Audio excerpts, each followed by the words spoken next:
มึงเป็นหมาติฮึมึงหากระซิวจักว่ามึงเป็นหมาโอ้ยเพิ่งหาสิคิดได้เนาะโอ้ยกูรู้ว่ามึงหู้ซึกโตมึงมาตั้งดนตั้งนานแล้วมึงเพิ่งจะหากระซิวหู้ซึกโตนี่ติโอ้แมนบอกเอาที่สบายใจสบายดีเด้อพ่อแม่พี่น้องชาวลาวและชาวไทยเฮาเจอทุกมุมโลกเนาะมาพร้อมกับขอทานแดก2 3 4 5 6 7 8 9 10ว่าสั่นซะอืมโอ้คือสิใจหอมอยู่เนาะเอออ่าถุงอะไรนะถุงเซเว่นเด้เนาะขวดเนาะขนออีกได้บัดนี้ขนอรสดกรสดีก็ว่ากันไปว่าสั่นซะขนมนมเนยอีกปะตุ้ยบ่มีปัญญาเด้บ่มีปัญญาซื้ออยู่ในประเทศลาวได้พอไปพี่น้องเอ้ยเพราะว่าย้อนอย่างพวกเจ้าก็สิฮู้จักบ่โอเคราคามันแพงมันบ่ล่ะเนาะจะต้องได้หอบนะต้องได้หอบดากเพราะว่าย้อนอย่างพ่อแม่พี่น้องเอ้ยนะบักแมงดาโอเคมันข้ามโขงได้พ่อแม่พี่น้อง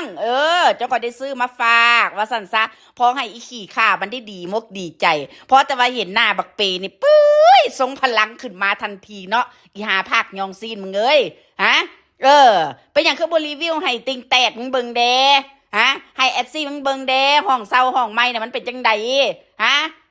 อย่าสนลืมรีวิวห้องส้วมพร้อมได้ล่ะฮะเงินดับเงินเดือนออกกับไปใส่หนี้เขาแด่ล่ะนะคันว่าพวกกูเว้านี่โอเคก็จะสุดดิ้นล่ะเพราะว่าย้อนอย่างพวกกูก็ไม่ได้ไปบงการกับชีวิตของมึงดอกนะบัดเวลามึงเป็นหนี้เป็นสินมาโอเคมึงเป็นไปยืมเงินยืมคำกับมาซื้ออยู่ซื้อกินเนี่ยนะมันก็ไม่ได้ลงท้องพวกกูได้ล่ะลงท้องแต่หัวปอดพวกมึงนะสิเว้าคำใดออกมาแต่ละคำมันนะมันย้อนเข้าไปหามึงเบิดมึงฮู้จักบ่หาอีขี้ข้าฮะเป็นยังไงล่ะสภาพฮะอยู่บ่ได้กินบ่เป็นติฮะตีนไก่หน้าผากเลยตายแล้วกูสิคิดจังใดกูสิหาทางจังใดคันว่ากูมีเงินมีคำสุกะเว้าให้กูมีเงินกูมีอันที่สุกหัวนอนสุกะเว้าให้กูคันว่ามึงอยากให้พวกกูมีคันมึงอยากเห็นกูมีความสุขนะพวกมึงก็จะสุป้อยอย่าสุดากูแม่ว่าซั่นเอามึงคือว่าจังซั่นฮะซุมื้อนี้มึงก็ยังหาความสุขบ่ได้นะมึงมีแต่ทุกข์แล้วก็ทุกข์อีกแถมมีน้ำซ้ำนะมึงก็อีขี้ทุกข์คือกันนะเดี๋ยวสวัสดิ์แต่มึงทุกข์ใจมึงก็อีขี้ทุกข์ตายพ่อแม่พี่น้องเอ้ยพ่อแม่พี่น้องเอ้ยมาเบิ่งซอยข่อยแด่พ่อแม่พี่น้องทอตั้งแต่มึงสิแก้ผ้ายางรออ้อมบ้านแล้วเนาะสุมือนี้ฮะเป็นจังใดล่ะซบประมาทคนอื่นไว้น่ะโอ้ยบ่ได้ดอกกอยมันได้เถอะโอเค500,000ก็ให้มันได้เถอะ50,000ก็ให้มันได้เถอะฮะเป็นจังใดล่ะฮะเขาเข้ามาถอนงอกแม่มั้งล่ะฮะตายแล้วพ่อแม่พี่น้องชาวลาวเราชาวไทยอิจฉาอิจฉาเขานะเห็นเขาได้ดับได้ดีบ่ได้บาทนี่โอ้ยปากบ่ได้ไอ้บ่ดังซะตัวเขาสิตีนยองปากเอาเขาสิไม่ปากเอาซ้ำตัวแถมมีหนำซ้ำเนาะยังเว้าแบบกระแสะใส่เขาอีกได้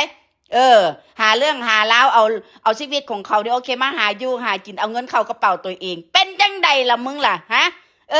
คำดูถูกของพวกมึงนะซุมือนี่นะเห็นบอจะแจ้งจังน้ำกันนะ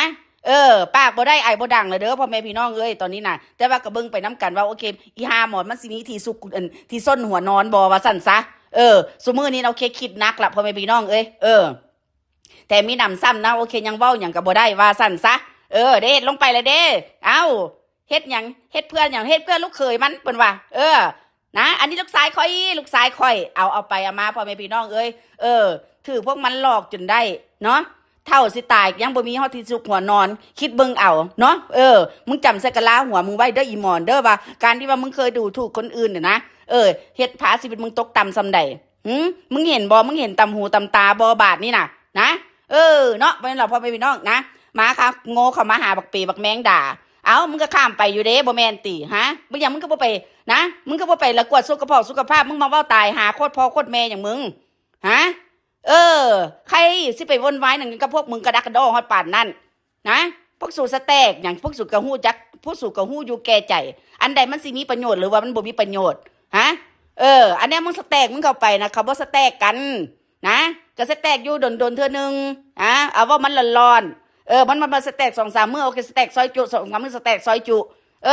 เงินเดือนออกเลยเด้คือบ่เฮ็ดแหละฮะคือบ่เฮ็ดซอยจุนะให้ติงแตดเบิ่งเด้ถ้ามันอยู่ประเทศไทยนี่สมัยตะกี้ว่าแม่นต้องเว้าแล้วพ่อแม่พี่น้องปลาไส้มอนไปนั่งกินเขาน้ำล้านพุ่นแล้ว แต่ก่อนบ่ได้ว่าได้สิเฮ็ดคลิปนี่สิใส่คำว่าลงถอกลงทุนเด้อพ่อแม่พี่น้องครับแต่ว่ามาตอนนี้ต้องได้เว้าได้พ่อแม่พี่น้องเอ้ยน้ำมันรถน้ำมันสิออกนอกบอกนอกบ้านนี่น้ำมันก็ต้องได้ใส่แน่ใส่รถน่ะจับหันจับนี่โอเคก็จะเป็นเงินเป็นคำเบิดได้เดี๋ยวนี้น่ะ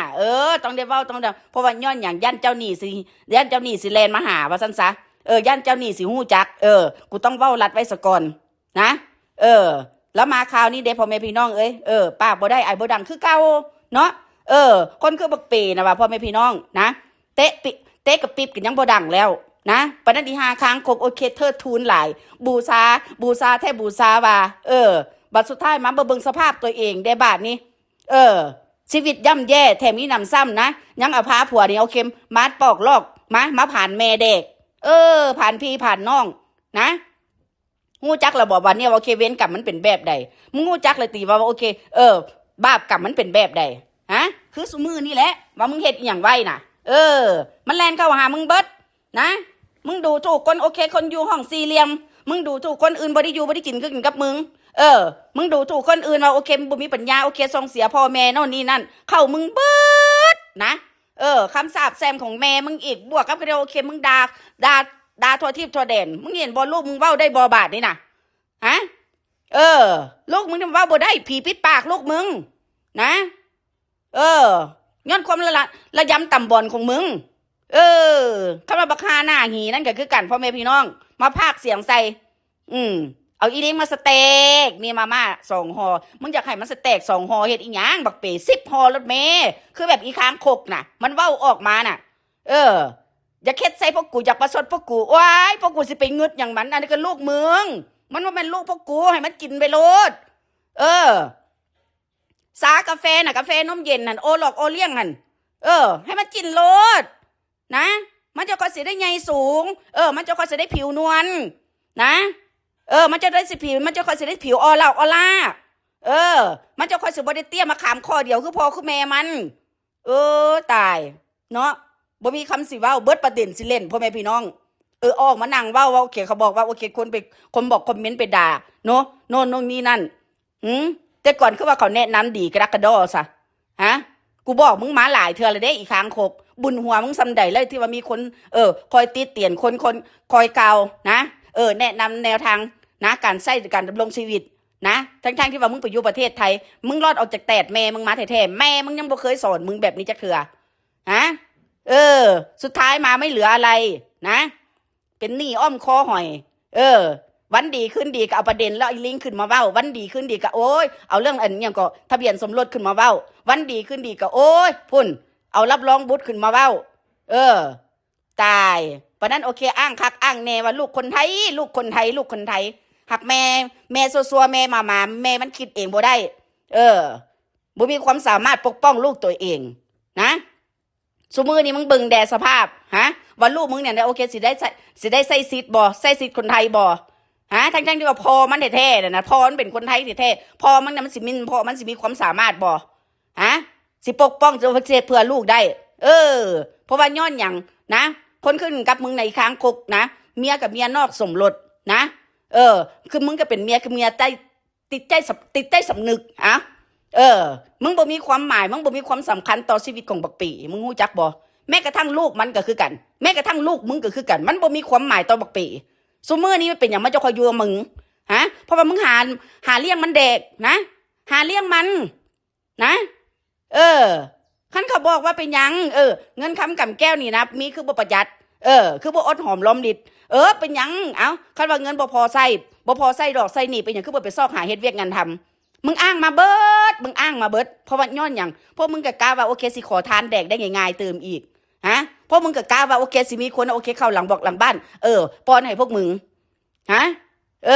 แต่ก่อนนี่โอ้ยบ่ใครเว้าแล้วรักพันนี่บ่อยากเว้านำฮะมาเดี๋ยวนี้ว่าโอ้ย50 บาท100นึงนบแล้วก็นบอีกนบจนสุดศอกจะเป็นสมเพศ50 บาท100 บาทก็เอาซุมื้อนี้เห็นบ่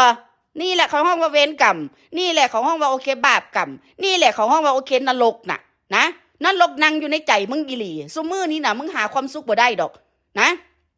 แม้กระทั่งโอเคมึงนอนอยู่กับบักเป๋หัวตกลงหมอนน่ะก็เป็นคนอื่นละนะคันบ่ซั่นโอเคมันบ่ เป็นพญาเทครัวของมึงดอกกูสิบอกมึงให้อีกครั้งคกมีมึงแล้วมันโอเคมันก็ยังไปบอกหักน้องมึงฮะดีแต่ว่าโอเคน้องมึงเนี่ยมันหู้จักแง่แง่ซื้อเพราะว่าย้อนอย่างน้องมึงโอเคมันบ่ไปตามเกมมันนะท่านไปตามเกมมันนี่บอกโอ้ยลูกอีหมอนลูกสาว2 คนได้ผัวคนเดียวกัน10 บ้านซา5 บ้านหรือค่าดองก็บ่ได้ค่าน้ำตู้น้ำนมก็บ่ได้คักจนเท่าซุมือนี้ โอ้อยากหัวเด้โอ้ยสมเพศเนาะเอาเท่านี้แหละพอมีพี่น้องเราจะพ่อกันไหมผิดพลาดประการใดขอโทษขออภัยว่าตลอดเวลาเด้อพอมีพี่น้องว่าเฮาเจาะจงแต่เฉพาะครอบครัวนี้เนาะเฮาบ่ได้ก้าวไกลหรือว่าถึงคนอื่นเนาะพอพี่น้องนะว่าแต่เฉพาะอีกครั้งคุกกับบักปีนะคือพวกมันส่งตู่เนาะพวกกะลีบ้านกะลีเมืองพวกจันไรพวกต้มตุนพวกมิจฉาชีพ